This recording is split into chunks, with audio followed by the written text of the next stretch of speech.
you don't know what you've got until it's gone. So if you know what you've got before it's gone, you will realise how much you've got. Bad things happen to all of us. Nobody gets away unscathed. And it's just a matter of time, and it's just a matter of how bad it's going to be. About 2 weeks ago, my ankle exploded. Here is a reasonable depiction of what happened, except imagine those plates are directly underneath me, and I let go of the bar, and I land on the corner of it, and roll my ankle, and hear a lovely crunch, and proceed to almost be sick and writhe around in pain for several minutes.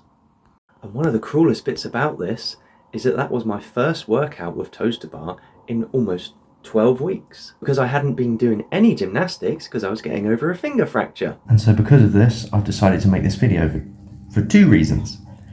Firstly, to help me keep some perspective and remember that no matter what you're going through, there's usually a way that it could be worse. I'm very lucky that I get to walk around most of the day being able to... Oh, fuck. I can still edit this video. I can still do my chores. I can still get up and walk around. I can still use my hands. I can still get my body from A to B, even though it's a lot more uncomfortable than it normally is. I can still run my business. I just can't work out the same way, but that will come back. But it doesn't for some people. You got your Christopher Reeves, Henry Frasers, Paul Alexanders of the world, and so many more. Those people are normally the ones that are the most positive and have the best story to tell and provide the most inspiring insight into what human beings are capable of just through this. So, you know, it's easy to fall into a victim mentality and be like, oh, I've just come out of an injury, and on the same day that I come out of it, I get into another one. Why me? Why would you do this to me, universe? But that really narrows your frame of reference. If you can widen it by familiarizing yourself with stories from other people that have had it even worse and even more permanent hand dealt to them, and they still find a way to provide inspiration to people, then I think that is something to keep in your mind all the time, even when you get over injuries and you're back into the normal routine. I've never seen one of these stories where the person is being dealt a really unfortunate hand and is just wallowing in a pit of self-pity and depression. They're always the most enthusiastic, high on life, find a way to be grateful about all the things they do have rather than what they don't. And the other reason is to document this hard time. At some point in the future, I'll be swinging from bars again, I'll be running around, I'll be lifting weights, my ankle will be fine, and I'll forget that you are very lucky to be doing all that again. You are in a position of privilege. It will keep that mindset in my head on a regular basis, and it will help me to be less depressed about other things, because I will constantly be reminding myself that I am very lucky to be able to move free without pain. And I feel like it's important to document hard times. It's kind of like David Goggins' cookie jar philosophy.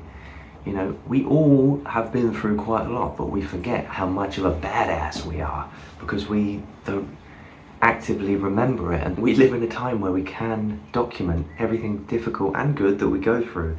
So I think it's important to do that and look back on it on a regular basis. I am not ashamed to say that the reel I put together for the progress I made last year really fires me up. It really motivates me, and I'm really proud of it, and I do watch it on a regular basis, and I feel like it has power. And I feel lucky to be able to condense a year's worth of progress into a minute and a half and watch it back to fire me up on days that I'm not motivated, to keep that perpetual motivation going. This was about 3 days in. For the first 48 hours or so, I didn't know where to put my leg, whether... I know you're supposed to have it elevated, but any position I put it in was so uncomfortable. And like I couldn't concentrate on anything. I was just, all I could think about was how much my foot was hurting. But I have seen progress already, and I feel like I am in quite a fortunate position to have a number of therapies available to me on a daily basis that have been shown to improve healing time and reduce inflammation and such. For example, I have a cold tub that is normally naturally between 6 to 8 degrees, which I go in for 4 minutes every morning. I've also got a red light panel, which has been shown to be useful for reducing all kinds of inflammation. So I've been basically just shining that on it twice a day for 15 minutes. And it's a good one as well, it's got all like the right bulbs. I also spent $5,000 on a hyperbaric oxygen chamber. There's the air compressor, which you put a mask on and it delivers almost 100% oxygen, and then you're sat in this, which once it's sealed up, pressurizes to an atmosphere that is higher than what you're normally used to at sea level, which forces oxygen in all parts of your body that it doesn't normally get to, and at a much greater amount because of the mask, which I think it means it can deliver up to 16 times the amount of oxygen that you normally have, and to areas of your body that it doesn't normally get to. This one goes up to 1.5 atmospheres. Apparently every hour in that, I think I heard this from Eddie Hall, every hour in that is like 12 hours at normal level. So, you know, I'm doing it 3-4 times a week at the moment, so it's accelerating my healing process by as much as 96 hours a week. 2 days, no wait, every hour is 12 hours, so 2 hours would be a day, so 4 hours a week would be 2 days. It's accelerating my healing potentially by 2 days a week. That's what it looks like. And I tell you what, it's hard enough to get into at the best of times, but it's a fucking nightmare when you've got a broken ankle. So it's a commitment, but it's worth it, in my opinion. So instead of feeling sad about watching clips like this that I recorded the day before my accident,